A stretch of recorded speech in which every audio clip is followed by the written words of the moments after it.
അയോധ്യയിൽ ഇന്നലെ രാമക്ഷേത്രത്തിന്റെ നിർമ്മാണം പൂർത്തിയായി. വലിയ വിജയമായി ഹൈന്ദവർ കാണുന്നു. ഇന്നലെ നരേന്ദ്രമോദി തന്നെ പല സന്ദേശങ്ങളും കൈമാറിയിട്ടുണ്ട്. ഇനി ഇന്ത്യയിൽ അയോധ്യയുമായി ബന്ധപ്പെട്ട എന്തെല്ലാം മാറ്റങ്ങൾ വരും? അയോധ്യയിൽ ഇതിൽ ചോദ്യമുയർത്തിയത് ശരിയാണ്. പക്ഷെ അതിൻ്റെ പിന്നിലേക്ക് ഒരു 500 വർഷത്തെ സംഭവ വികാസങ്ങളിലേക്ക് കടക്കണം. അയോധ്യ വിഭാഗത്തെ പ്രശ്നത്തിന് 500 വർഷത്തിലധികം പഴക്കമുണ്ട്.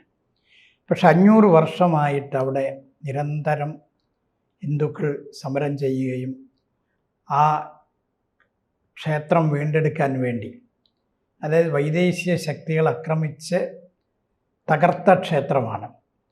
അവിടെയാണ് ആ ക്ഷേത്രത്തിൻ്റെ മുകളിലായിരുന്നു ബാബറി, വിദേശിയായിരിക്കുന്ന ബാബർ. മുസ്ലിങ്ങൾക്ക് പള്ളി ആളുടെ പേരിലുണ്ടാകാറില്ല, എന്നിട്ട് പോലും ബാബറി മസ്ജിദ് എന്ന പേരിൽ പണിതു. ആ തർക്കമന്ദിരം പിൽക്കാലത്ത് പൊളിക്കപ്പെട്ടു. പക്ഷെ അതിൻ്റെ മുമ്പ് തന്നെ എത്രയോ വർഷങ്ങൾ അതിനുവേണ്ടി സമരം നടന്നിട്ടുണ്ട്. രക്തപ്പുഴകൾ ഒഴുക്കിയിട്ടുണ്ട് ഹിന്ദുവിൻ്റെ അവിടെ. സന്യാസി ശ്രേഷ്ഠന്മാർ മരിച്ചു വീണിട്ടുണ്ട്. ആ സംഭവം നടക്കുന്ന വീണ്ടും അത് കളക്ടർ അവിടെ ക്ഷേത്രമാണോ പള്ളിയാണോ എന്നുള്ള വിധി പറയാൻ വേണ്ടി വെച്ചു. ഫൈസാബാദിലെ ആ ജില്ലയുടെ കളക്ടർ മലയാളിയായിരുന്ന ഒരു KK നായരായിരുന്നു. അദ്ദേഹം വളരെയധികം അദ്ദേഹത്തിനെ സ്വാധീനിച്ചു. മുസ്ലിങ്ങൾക്ക് വേണ്ടി അവിടെ വിധി പറയാൻ വേണ്ടി അത് തയ്യാറാകത്തിൻ്റെ പേരിൽ അദ്ദേഹം പിൽക്കാലത്ത് ആ കളക്ടർ പദവി രാജിവെച്ച സംഭവം ഉണ്ടായിട്ടുണ്ട്. മലയാളിയാണ്, തിരുവല്ലക്കാരനാണ്. പക്ഷെ ഇതിന് ശേഷം സ്വതന്ത്ര ഭാരതത്തിലാണ് നടന്നതിന് ശേഷം ഇതെല്ലാം കഴിഞ്ഞിട്ട് ആളുകൾ വിചാരിച്ചു ആ ക്ഷേത്രം അവിടെ പുനരുദ്ധരിക്കപ്പെടും എന്ന് ഭക്തജനങ്ങൾ വിചാരിച്ചു. ഭക്തജനങ്ങളല്ല, ഹൈന്ദവ ജനത. ശ്രീരാമൻ ധർമ്മത്തിൻ്റെ പ്രതീകമാണ്. ആ ശ്രീരാമൻ ജനിച്ച സ്ഥലത്ത് ധർമ്മത്തെ നിലനിർത്താൻ വേണ്ടി ആ ക്ഷേത്രം പുനരുദ്ധരിക്കപ്പെടും, അത് പണിഞ്ഞ് ഉയർത്തിക്കൊണ്ടുവരും എന്ന് ജനങ്ങൾ വിശ്വസിച്ചിരുന്നു. ഗുജറാത്തിലെ സോമനാഥ ക്ഷേത്രം ഉദ്ധരിക്കപ്പെട്ടു. അന്നത്തെ പ്രസിഡന്റ് തന്നെ അതിന് പോകാൻ വേണ്ടി തീരുമാനിച്ചപ്പോൾ അതിന് എതിർപ്പുണ്ടായി. പക്ഷെ അദ്ദേഹം പോയി. അന്ന് അവിടെ അദ്ദേഹം ചെയ്ത പ്രസംഗത്തിൽ ഭാരതത്തിൻ്റെ 500 വർഷത്തെ അടിമത്തം അവസാനിച്ചതിൻ്റെ സൂചനയാണ് ഈ സോമനാഥ ക്ഷേത്രം എന്നവിടെ പറയേണ്ടായി. പക്ഷെ എന്നിട്ടും അയോധ്യ പ്രശ്നമായിട്ട് തന്നെ നിലനിന്നു. പിൽക്കാലത്ത് സ്വാതന്ത്ര്യം ഒക്കെ കിട്ടിയതിന് ശേഷം തന്നെ ഞാൻ ആദ്യം സൂചിപ്പിച്ചു, നിരവധി സമരങ്ങളും കേസുകളും നടന്നു. അവസാനം അവിടേക്ക് രഥയാത്ര നടത്തപ്പെട്ടു. അതിൻ്റെ പേരിൽ അവിടെ വീണ്ടും വെടിവെപ്പുണ്ടായി. ആ സമരത്തിന് പോയ ആൾക്കാരുടെ നേരെ വെടിവെച്ചതിൻ്റെ ഫലമായി നിരവധി ആൾക്കാർ പടഞ്ഞു വീണ് മരിച്ചു. ഒരേ വീട്ടിൽ 2 മക്കൾ മരിച്ചു. അഭിമാനത്തോടു കൂടിയ അമ്മ, എൻ്റെ മക്കൾ മരിച്ചത് ധർമ്മത്തെ രക്ഷിക്കാനാണെന്ന് പറഞ്ഞ സംഭവം ഉണ്ടായിട്ടുണ്ട്. ഇതേപോലെയൊക്കെ നടത്തിയതിന് ശേഷം അവിടെ നിരോധനാജ്ഞ നടപ്പാക്കി. അതിനുശേഷം അത് നേതൃത്വം കൊടുക്കാൻ ഏത് സംഘടനയാണോ മുന്നോട്ട് വന്നത് ആ ആൾക്കാരെ നിരോധിക്കപ്പെട്ടു. വീണ്ടും നിരോധനം പിൻവലിച്ചു. കാലചക്രം മുമ്പോട്ട് പോയി. ഭരണം മാറി വന്നു. ഏതായാലും നിരവധി ഹിന്ദു സംഘടനകളുടെയും സന്യാസി ശ്രേഷ്ഠന്മാരുടെയും ഹിന്ദുത്വ വിശ്വാസികളുടെയും പ്രവർത്തന ഫലമായിട്ട് എല്ലാവരും ഒരുമിച്ച് നിന്നു. ഭാരതം മുഴുവൻ ഒറ്റക്കെട്ടായിട്ട് നിന്നു. കാരണം ഭാരതത്തിൻ്റെ എല്ലാ കോണുകളിൽ നിന്നും അവിടേക്ക് പണിയാനുള്ള കല്ലുകൾ, ഇഷ്ടികകൾ കൊണ്ടുപോയ ചരിത്രം ഉണ്ടായിട്ടുണ്ട്.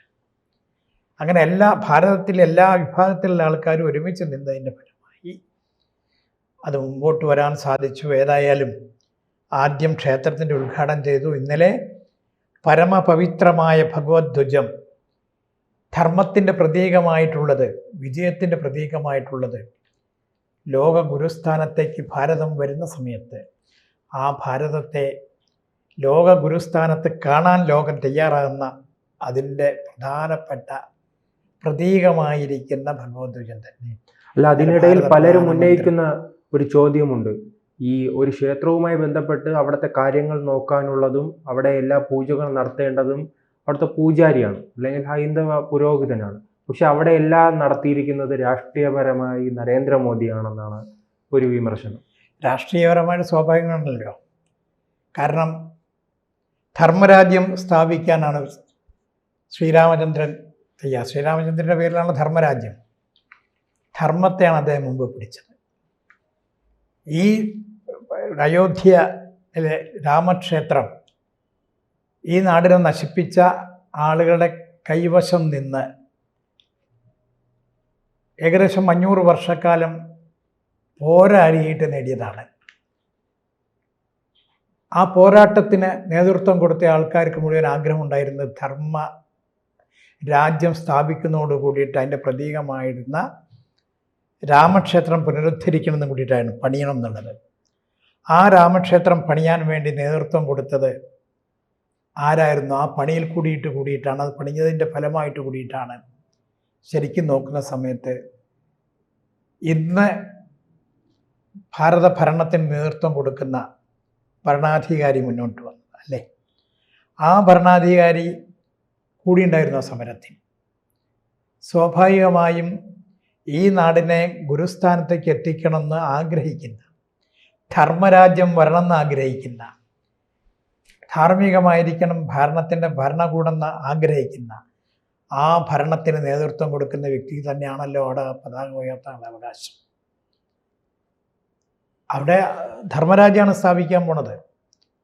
ധർമ്മത്തിന് മുൻനിർത്തിക്കൊണ്ടാണ്. സ്വാഭാവികമായും ആ ഭരണത്തിന് നേതൃത്വം കൊടുക്കുന്ന പ്രധാനമന്ത്രിക്ക് അദ്ദേഹത്തിന് തന്നെയാണ് ആ ധർമ്മപതാകയാണ് അവിടെ ഉയർത്തിയിരിക്കുന്നത്. വെറും ഒരു തുണിയല്ല. ആ ലോകം മുഴുവൻ അറിയപ്പെടണമെന്നും ലോകത്തിൻ്റെ ഗുരുസ്ഥാനത്തേക്ക് ഭാരതം വരണമെന്നും ആഗ്രഹിക്കുന്ന, അത് തികച്ചും ധാർമ്മികമായിരിക്കണം, ധർമ്മത്തെ മുൻനിർത്തിക്കൊണ്ടായിരിക്കണം എന്നുകൂടി ചിന്തിക്കുന്ന ആ ധർമ്മപതാക ഭാരതത്തിന് എല്ലാവരും ഉൾക്കൊള്ളാൻ വേണ്ടി, അതിനുവേണ്ടി തന്നെയാണ് അദ്ദേഹം തന്നെ ഉയർത്തിയത്. ധർമ്മത്തിൻ്റെ പ്രതീകമാണ്. തികച്ചും അത് അതാണ് അത് മതപരമായി നോക്കുമ്പോൾ പൂജാരിയല്ലേ ഉയർത്തേണ്ടത്? അല്ല, ധർമ്മത്തെ സംരക്ഷിക്കാൻ വേണ്ടി ആരെയാണോ ചുമതലപ്പെടുത്തിയത് ആ ധർമ്മത്തിൻ്റെ സംരക്ഷിക്കുന്ന ഭരണാധികാരി തന്നെയാണ് ഉയർത്തേണ്ടത്. അവിടെ പൂജാരിയല്ല. ആ പൂജാരിയും അതിൽ സംരക്ഷിക്കപ്പെടും. അതിൽ മതമില്ല, ജാതിയില്ല, തൊഴിലില്ല, അതൊന്നുമില്ല. എല്ലാവരും ഈ ഭരണാധികാരിയുടെയും അതേപോലെ തന്നെ അയോധ്യയിലെ ഈ ക്ഷേത്രത്തിന് പണിയാനുള്ള കാരണം ശ്രീരാമദേവനാണ്. ശ്രീരാമദേവൻ്റെ മുമ്പിൽ എല്ലാവരും ഒരേപോലെയാണ്. അവിടെ രക്ഷിക്കപ്പെടുന്നവനില്ല, രക്ഷകനുമില്ല, എല്ലാവർക്കും ഒരേപോലെയാണ്.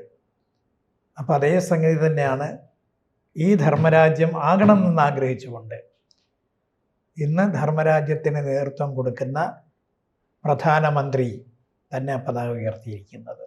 അത് തന്നെയാണ് അതിൽ മനസ്സിലാക്കേണ്ടത്. അതിൽ തന്ത്രിക്കോ ഇതൊന്നുമല്ല. അതുകൊണ്ട് അതാണ് അതിൻ്റെ രീതി. കൂടുതൽ വാർത്തകളും വിശേഷങ്ങളും നിങ്ങളിലേക്ക് എത്താൻ ABC മലയാളം സബ്സ്ക്രൈബ് ചെയ്യുക, ബെൽ ബട്ടണും അമർത്തുക.